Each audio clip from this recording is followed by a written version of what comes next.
Bom dia, pessoal do oitavo ano, eu sou seu professor Milton e estou aqui mais uma vez para mais uma aula de português. Pessoal, na última aula de vocês eu passei um exercício para fazer, né? Vocês lembram do exercício que eu passei? Lembram? Claro que lembram, vocês são ótimos alunos, só tem um aluno dedicado nessa sala, né? Vamos lá então. Abram o livro de vocês na página 15, para a gente começar aqui, ó, na página 15. E vamos começar o quê? Vamos começar a correção do exercício. Vamos ver se todo mundo respondeu certinho e vamos continuar isso aqui. Vamos lá. Número 1. Leia a tirinha e responda as questões propostas. A tirinha, temos 3 quadrinhos, vocês estão vendo aí. Eu vou só ler aqui, ó. Seus olhos são estrelas do céu, seu corpo é como um arco-íris, seus lábios são favos de mel. É uma pena que eu não posso dizer o mesmo. Faça feito eu. Minta. Letra A. Por que a menina ficou aborrecida no último quadrinho? E aí, pessoal, o que é que vocês colocaram? Por que foi que a menina ficou aborrecida no último quadrinho? Porque os elogios que ele fez eram mentira, né? Simplesmente isso. Letra B. No enunciado faça feito eu, que palavra poderia ser utilizada no lugar de feito, sem alterar o sentido? Poderia ser o quê? Além de feito aqui a gente poderia botar como, faça como eu, tá? O sentido continuaria o mesmo. Todo mundo acertou essa daqui? Espero que sim, hein? Letra C. Que relação semântica, ou seja, de sentido, né? Como eu disse a vocês, é estabelecida por meio da palavra feito. Ó, quando eu digo isso é feito aquilo, se eu digo esta pilha é feito esta, tá? O que é que eu estou fazendo? Eu estou comparando essas duas, tá? Estou dizendo que elas são iguais, eu estou comparando, ou seja, é uma comparação, tá? Feito aqui seria uma comparação, feito ou como.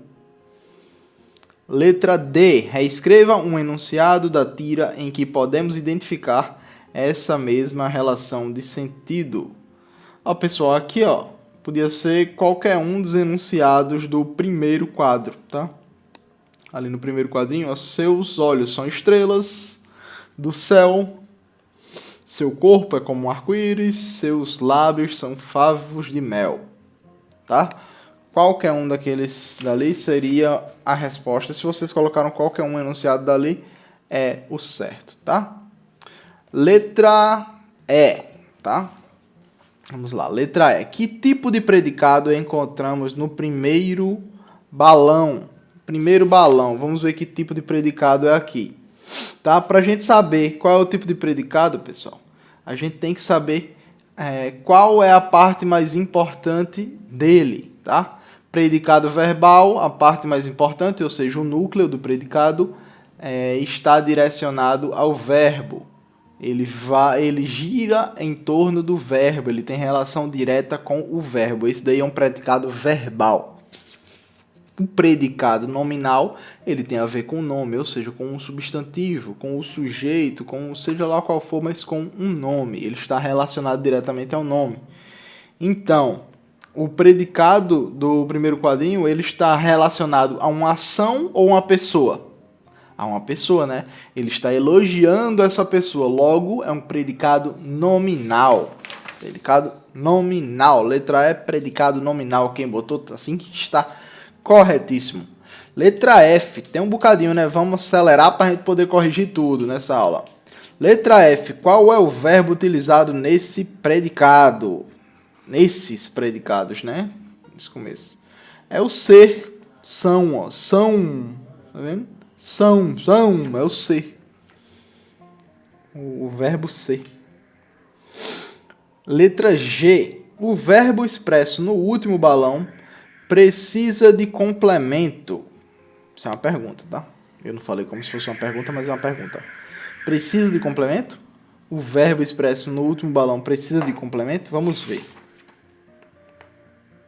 Minta. Precisa de complemento? Não. Mentir é mentir. Não precisa botar, tá?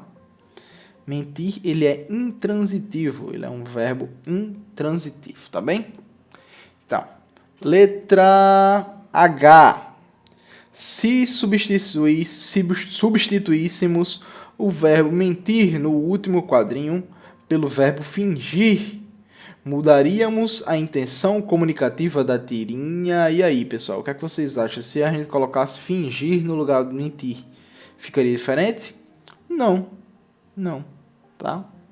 Não. Ficaria o mesmo resultado semântico, o mesmo sentido. Então, ok. Número 2. Isso tudo foi a questão 1, tá, pessoal? Vamos para o número 2 agora. Qual é a característica mais marcante dos filmes de Alfred Hitchcock? Isso aqui tem no texto, tá, pessoal? Tem nesse texto aqui. É o suspense, tá? Suas obras ali, ó, no segundo parágrafo, no segundo período do segundo parágrafo. Na verdade, suas obras concentram o suspense no clima de tensão, tá? Então aqui é o suspense. Como é conhecido Alfred Hitchcock? Ó, aqui também no texto a gente também tem um lugar onde ele é citado como o mestre do suspense. Tudo aqui é informação que está no texto, tá, pessoal? Tudo aqui é interpretação textual. Antes que vocês venham dizer como é que eu ia saber disso, releiam o texto, tá? Se não percebeu, releia o texto. Número 4. Cite 4 artifícios que Hitchcock utilizava nos seus filmes para cativar seus espectadores. Ó, tinha o que? Ele concentrava o suspense no clima de tensão, tá? Na música com batidas fortes, no olhar dos protagonistas ou simplesmente nas características psicológicas dos personagens, tá? Na visão dos personagens também é outro exemplo. Aí eu já passei de 4, né? Mas isso, porque os personagens veem menos do que a gente vê mais do que os personagens. Número 5. Exatamente no dia 29 de abril de 1980 morria o pai do suspense. Letra A. Que palavra exerce predicação nesse enunciado? Tá? Qual é a palavra que exerce predicação? Tá? Aqui, pessoal, como a gente estudou na última aula, para a gente saber qual é a palavra que faz o predicação, é o núcleo dessa parte, né? A forma verbal aqui seria o morria, tá? A forma verbal morria, ou seja, o verbo morrer é onde está a predicação, tá? Ele é que exerce o papel de predicado na maior parte. Não só ele, mas ele é o núcleo, tá? A predicação aqui está em volta dele. Como se classifica esse predicado? Se classifica como um predicado verbal. Lembram do que eu falei naquela outra pergunta?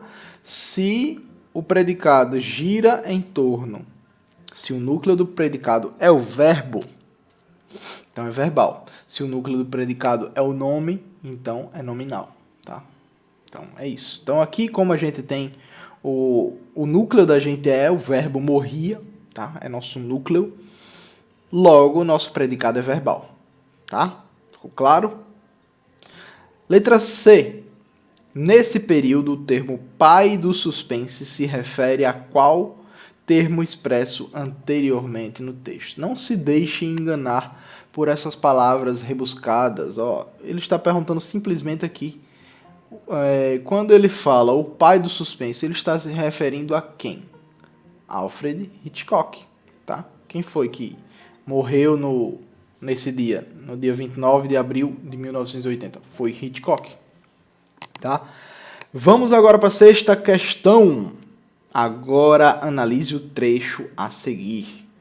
Durante seus 81 anos de vida, Alfred Hitchcock dirigiu filmes e criou características que marcariam para sempre a história do cinema e principalmente do gênero de suspense. Nesse trecho, o verbo dirigir precisa de dois termos que o complementam. Quais são esses termos? Tá? Ó, nesse termo aqui, ó, quando a gente diz Alfred Hitchcock dirigiu, tá? Ele dirigiu. A gente tá vendo que é o quê? Que quem complementa o termo, a pergunta aqui, né? Nesse trecho, quem ou quais, né? Quais são os termos que complementam esse verbo, tá? Complementam isso. Dirigir. Qual é que complementa aqui? A gente tem o complemento filmes, tá? E temos o complemento Hitchcock. Temos esses dois. Tanto o nome quanto o objeto. Temos o nome, Alfred Hitchcock, e temos o objeto, filmes. Dois complementos, Alfred Hitchcock e filmes. É a resposta daqui, tá?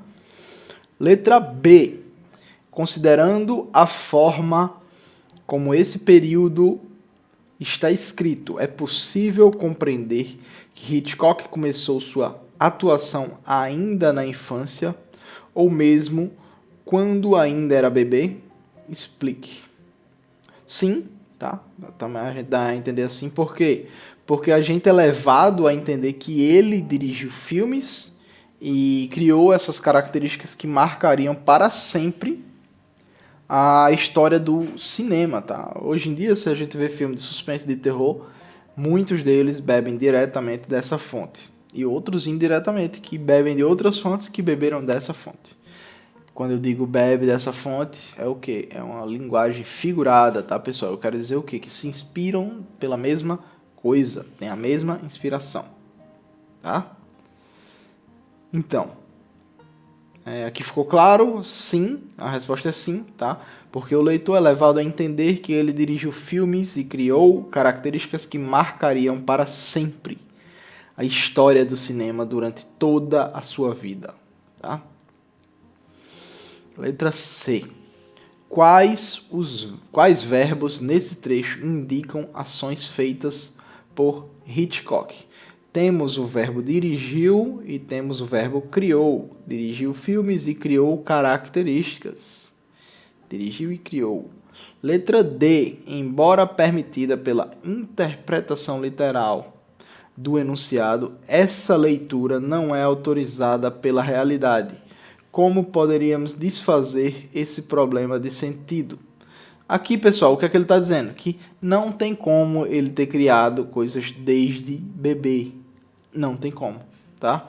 O que a gente poderia aqui era reescrever o início, tá? Esse início aqui. E enfatizar nas ações que foram desempenhadas enquanto ele trabalhou como cineasta. Por exemplo, a gente poderia botar aqui assim. Durante sua atividade como cineasta, Alfred Hitchcock dirigiu filmes que criou características que marcariam para sempre a história do cinema e principalmente o gênero suspense. Tá? O que é que a gente fez aqui? A gente substituiu o começo, a gente só fez modificar o começo e a frase se modificou. Vocês entenderam o que é que se pediu aqui nessa letra? Ele está pedindo para que vocês tornem aquilo verossímil, tá? Durante seus 81 anos. Não tem como ele ter feito durante seus 81 anos. Por quê? Porque ele viveu 81 anos. Ele precisaria ter sido um bebê que fazia filmes de suspense, o que não é verdade, tá? Então, a gente trocando durante sua atividade como cineasta, já dá a entender, enquanto ele trabalhou como cineasta, ele fez isso, tá? Vamos para o número 7 agora, pessoal. Número 7. A ansiedade do espectador aumenta aos poucos. Isso é no segundo parágrafo. Identifique a palavra que substituirá o termo destacado sem alterar seu sentido. Tá? Aos poucos pode ser substituído por rapidamente. Negativo, não pode.